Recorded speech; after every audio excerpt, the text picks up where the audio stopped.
अंधभक्त, यह शब्द उन लोगों को नीचा दिखाने के लिए इस्तेमाल किया गया है जो अपने देश, अपनी संस्कृति और अपने प्रधानमंत्री के साथ खड़े हैं, देश के संविधान के साथ हैं।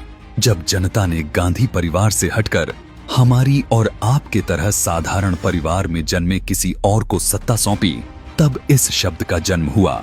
विपक्ष ने समझा कि अगर वे सीधे साधे देशभक्त और राष्ट्रवाद पर हमला करेंगे तो जनता नाराज हो जाएगी। इसलिए उन्होंने एक चाल चली, देशभक्तों को अंधभक्त कहकर बदनाम करने की कोशिश की। असल में यह शब्द गांधी परिवार की हार से उपजी कुंठा का प्रतीक है। जो लोग पीढ़ियों से गांधी परिवार की गुलामी करते आए थे, उन्हें यह स्वीकार ही नहीं हुआ कि भारत अब बदल चुका है। जो लोग आज दूसरों को नीचा दिखाने के लिए अंधभक्त शब्द का उपयोग कर रहे हैं, वे असल में जन्मजात गुलाम हैं। यह वही लोग हैं जिन्होंने मान लिया है कि भारत की सत्ता पर केवल एक ही शाही खानदान का कॉपीराइट है। इन गुलामों के दादाओं ने नेहरू की आरती उतारी, इनके पिताओं ने इंदिरा और राजीव की चाटुकारिता की, और आज ये खुद सोनिया और राहुल गांधी की पालकी ढो रहे हैं। नेहरू के समय से लेकर इंदिरा गांधी, राजीव गांधी, सोनिया गांधी और राहुल गांधी तक सत्ता का केंद्र हमेशा परिवार ही रहा। कांग्रेस पार्टी धीरे धीरे एक राष्ट्रीय आंदोलन से बदलकर एक वंशवादी संस्था बन गई। लाखों कार्यकर्ता और नेता अपनी पहचान भूलकर सिर्फ गांधी परिवार की चापलूसी में लगे रहे। उनके लिए राजनीति का मतलब था गांधी परिवार का आदेश मानना, उनकी नीतियों पर सवाल न उठाना और हर हाल में परिवार की सेवा करना। यही गुलामी पीढ़ी दर पीढ़ी चली। सन 2014 भारतीय राजनीति का वह मोड़ था जब जनता ने तय किया कि सत्ता किसी परिवार की जागीर नहीं है। जब सन 2014 में नरेंद्र मोदी आए और जनता ने गांधी परिवार को सत्ता से बाहर किया, तो इन गुलामों को सबसे ज्यादा चोट लगी।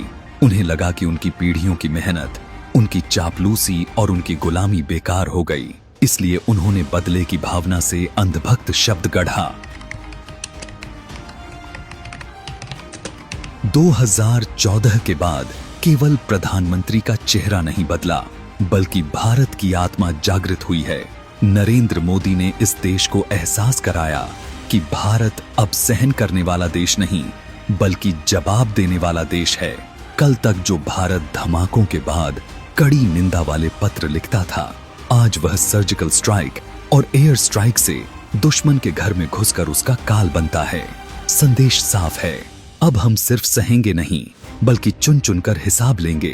कश्मीर दशकों तक भारत की राजनीति का सबसे बड़ा घाव रहा।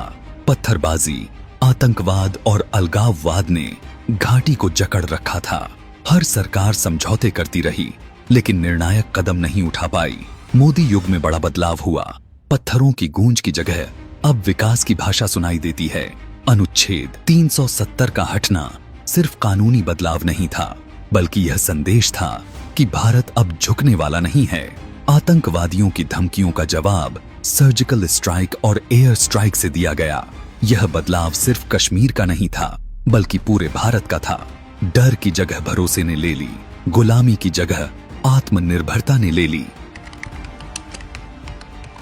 गुलामी की बेड़ियां तोड़ने वाले कई बदलाव, जिनसे गुलाम वर्ग बेचैन है। मोदी युग में भारत की विदेश नीति पूरी तरह बदल गई। पहले भारत हर मंच पर झुकता था, समझौते करता था और अपनी ताकत छिपाता था। आज भारत आंखों में आंखें डालकर बात करता है। अमेरिका, रूस, यूरोप और एशिया, हर जगह भारत की आवाज अब सुनी जाती है। पहले भारत को कमजोर लोकतंत्र कहा जाता था, अब उसे वैश्विक महाशक्ति कहा जाता है। यह बदलाव सिर्फ कूटनीति का नहीं था, बल्कि आत्मविश्वास का था। भारत ने यह साबित किया कि शांति कमजोरी नहीं होती, लेकिन जब हद पार हो जाए तो जवाब भी उतना ही सख्त होना चाहिए। मोदी युग में भारत ने विकास की रफ्तार पकड़ ली। सड़कें, पुल, मेट्रो, हाईवे, हर जगह निर्माण की गूंज सुनाई देती है। डिजिटल क्रांति ने गांव-गांव तक इंटरनेट पहुंचाया। आत्मनिर्भर भारत ने युवाओं को स्टार्टअप संस्कृति दी। उज्ज्वला योजना ने करोड़ों घरों में गैस पहुंचाई। जन धन योजना ने गरीबों को बैंकिंग से जोड़ा। आयुष्मान भारत ने स्वास्थ्य को आम आदमी तक पहुंचाया। यह बदलाव सिर्फ आंकड़ों का नहीं था, बल्कि जमीनी हकीकत का था। जो भारत कभी हर मोड़ पर समझौते करता था, आज वही भारत चुनौतियों का समाधान खोजता है। भारत की राजनीति लंबे समय तक गांधी परिवार के इर्द गिर्द घूमती रही। वंशवाद ही राजनीति का आधार था। योग्यता की जगह चापलूसी को महत्व दिया जाता था। गांधी परिवार की राजनीति गुलामी पर आधारित थी। मोदी युग की राजनीति आत्मनिर्भरता पर आधारित है। यही कारण है कि जब बदलाव आया तो गुलाम मानसिकता वाले लोग सबसे ज्यादा बेचैन हुए। उन्होंने अंधभक्त जैसे शब्द गढ़े, लेकिन असलियत यह है कि नए भारत में गुलामी की कोई जगह नहीं है। सन 2014 से पहले हाईवे सालाना 2 से 3 किलोमीटर बनते थे। आज रोजाना 30 से 40 किलोमीटर हाईवे बन रहे हैं। Expressway, metro, airport. सन 2014 में 74 एयरपोर्ट थे, आज 150 से ज्यादा। वंदे भारत ट्रेन की संख्या 136 तक पहुंच गई। नई संसद, नए एम्स, नए मेडिकल कॉलेज, सब मोदी की देन। जन धन से 50 करोड़ से ज्यादा बैंक खाते खोले गए। उज्ज्वला योजना से 10 करोड़ से ज्यादा गरीबों को मुफ्त गैस। आयुष्मान भारत से 50 करोड़ लोगों को 5 लाख तक का मुफ्त इलाज। प्रधानमंत्री आवास योजना से करोड़ों घर। स्वच्छ भारत अभियान से 12 करोड़ से ज्यादा शौचालय। ये सब गरीबों को सीधे पहुंचा, बिना किसी कमीशन के। एक समय ये गरीब सिर्फ वोट बैंक थे। बेटी बचाओ बेटी पढ़ाओ, लक्ष्मी बहना, नारी शक्ति, महिलाओं को सशक्त किया। महिला आरक्षण बिल पास, लाखों लड़कियां स्कूल, कॉलेज, नौकरी, सब में बढ़ोतरी। राफेल, S-400, अग्नि 5, तेजस, ये सब रक्षा में आत्मनिर्भरता का प्रतीक हैं। डिफेंस बजट दोगुना हुआ। ऑपरेशन सिंदूर से पाकिस्तान के आतंकी ठिकानों पर करारा प्रहार हुआ। अब भारत डरता नहीं, डराता है। किसान सम्मान निधि से 20,000 रुपए सालाना। एग्रीकल्चर इंफ्रा फंड में 1 लाख करोड़ का बजट। इनाम, फसल बीमा, किसानों को नया जीवन मिला। चंद्रयान 3 से चांद पर सफल लैंडिंग। सन 2025 में ICC चैंपियंस ट्रॉफी और वुमेन्स वर्ल्ड कप जीता। भारतीय अंतरिक्ष यात्री ISS पहुंचा। और ये सारे बदलाव सन 2014 से सन 2025 तक हुए। मोदी युग ने भारत को एक नई पहचान दी है। पहले भारत को चुनौतियों से भागने वाला देश माना जाता था। आज भारत चुनौतियों का सामना करता है और उनके समाधान खोजता है। भारत ने यह साबित किया कि शांति कमजोरी नहीं होती। जब हद पार हो जाए तो भारत उतना ही सख्त जवाब देता है। यही कारण है कि सर्जिकल स्ट्राइक और एयर स्ट्राइक ने दुनिया को भारत की ताकत दिखाई। आत्मनिर्भर भारत, मेक इन इंडिया और स्टार्टअप संस्कृति ने युवाओं को आत्मनिर्भर बनाया। डिजिटल क्रांति ने हर नागरिक को सशक्त किया। भारत अब आयात पर निर्भर नहीं, बल्कि निर्यात पर गर्व करता है। यही नए भारत की पहचान है। आत्मविश्वास, ताकत और समाधान। 500 वर्षों के अपमान का अंत हुआ और भव्य राम मंदिर का निर्माण हुआ। काशी विश्वनाथ धाम से लेकर केदारनाथ के पुनर्निर्माण तक भारत ने अपनी जड़ों को फिर से पहचाना है। यह वह बदलाव है जिसे सेक्युलरिज्म का चोला ओढ़े गुलाम बर्दाश्त नहीं कर पा रहे।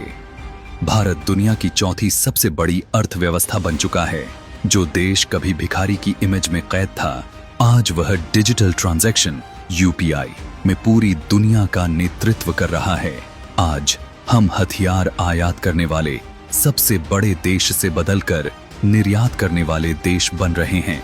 स्वदेशी तेजस विमान और INS विक्रांत जैसे युद्धपोत नए भारत की दहाड़ हैं। आज यूक्रेन रूस युद्ध हो या मध्य पूर्व का संकट, दुनिया भारत के प्रधानमंत्री की ओर समाधान के लिए देखती है। यह वह नया भारत है जो वैश्विक एजेंडा सेट करता है, किसी के दबाव में नहीं आता। इन गुलामों की सबसे बड़ी तकलीफ यह है कि अब बिचौलिए खत्म हो गए हैं। अब सरकारी योजनाओं का पैसा सीधे गरीबों के बैंक खाते में जाता है।